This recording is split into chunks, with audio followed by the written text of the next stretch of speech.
Page 26. The Carpenter. This is the story of a hard-working and loyal carpenter who worked for a builder for many years. The builder had started his business from a small town. When his business grew, he shifted his main work to the city.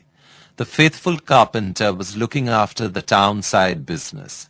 The workmanship of this carpenter was excellent. One day he decided to retire early, for he wanted to enjoy his remaining life with his family. He told his boss, "I want to retire early. I know that I will have to face some difficulty as my income will stop, and with my little savings it will be difficult to run the household.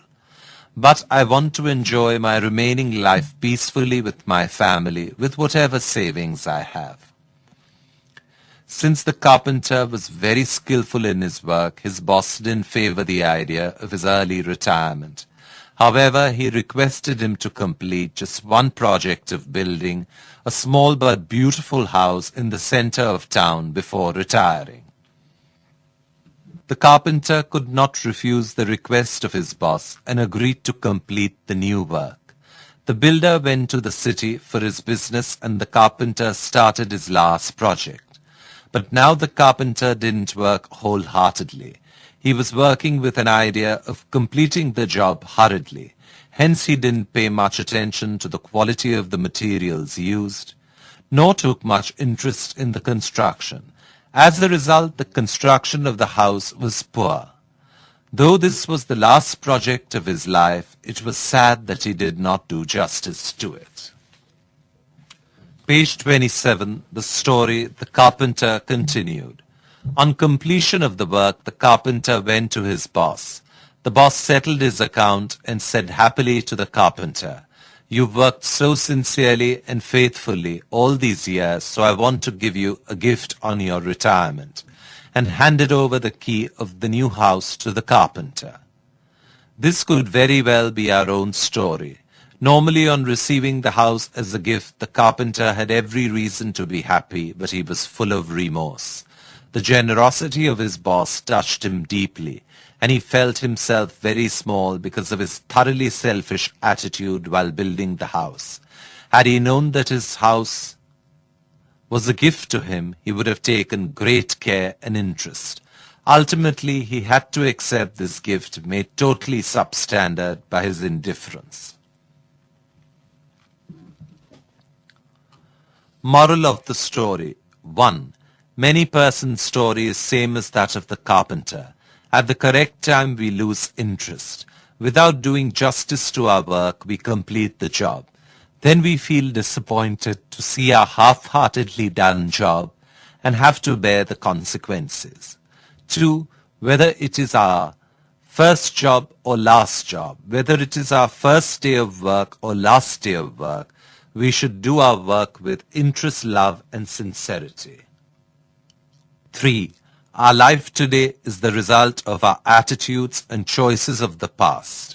Our life tomorrow will be the result of our attitudes and the choices we make today.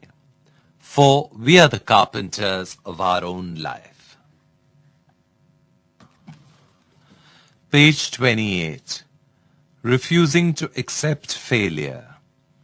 Sir Edmund Hillary was the first man to climb Mount Everest. On May 29, 1953, he scaled the highest mountain then known to man, 29,000 feet straight up. He was knighted for his efforts. He even made American Express card commercials because of it. However, until we read his book, High Adventure, we don't understand how Hillary had grown successful. In 1952, he attempted to climb Mount Everest but failed. A few weeks later, a group in England asked him to address its members. Hillary walked onto the stage to thunderous applause. The audience was cheering his attempt at greatness. But Edmund Hillary saw himself as a failure. He moved away from the microphone and walked to the edge of the platform.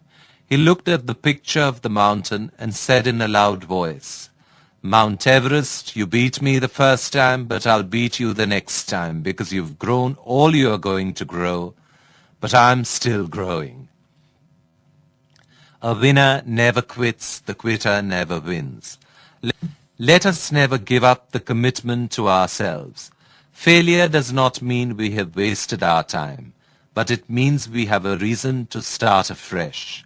Failure means we must try harder. Success doesn't mean the absence of failure. It means the attainment of ultimate objectives. It means winning the war, not every battle. This is simple way to happiness. Page 29. Let us give the book to everyone we love. Book is the bouquet full of life. Happiness is never perfect unless it's shared.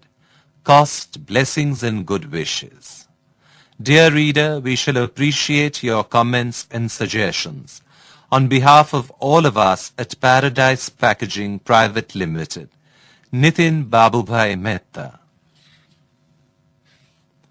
Telephone number 2433-4486-89-93-94-96. Fax 022-2438-5201.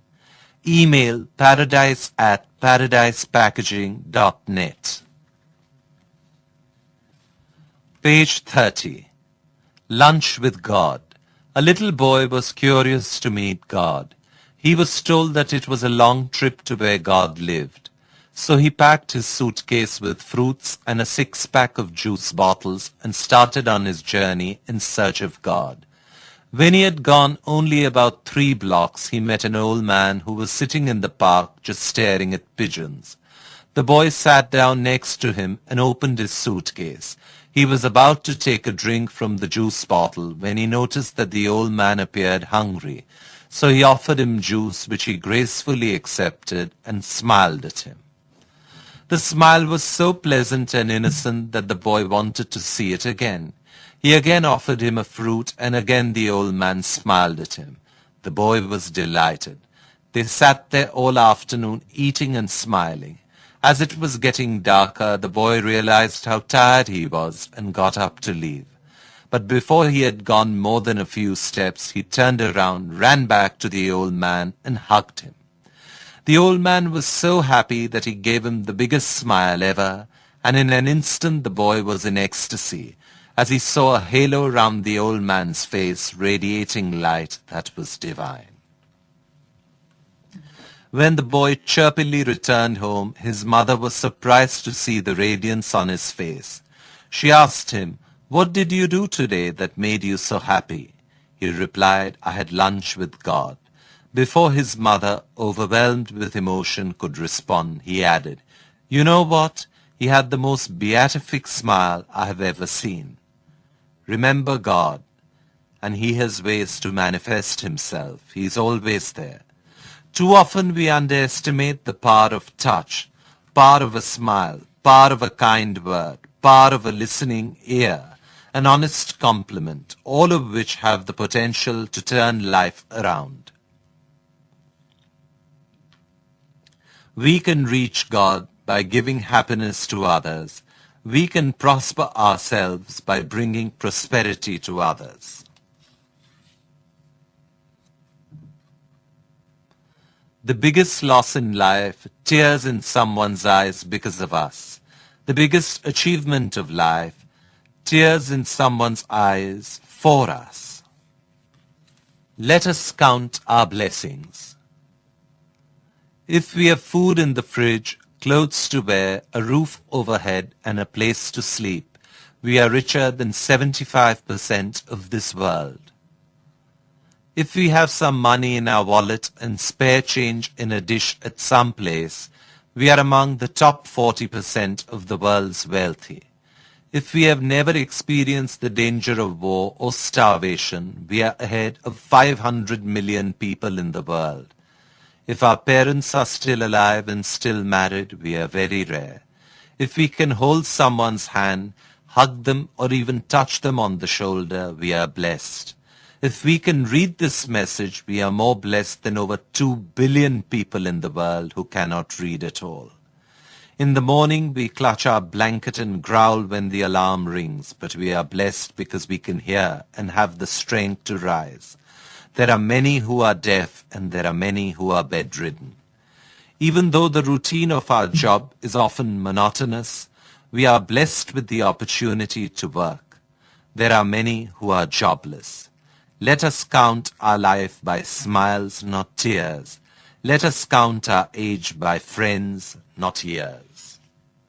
With this, I come to the end of this beautiful book, Simple Way to Happiness, Part 2. This book was read to you by Firdaus Aidenwala. I hope you enjoyed listening to it as much as I enjoyed reading it out to you. Thank you for your kind attention, dear listeners.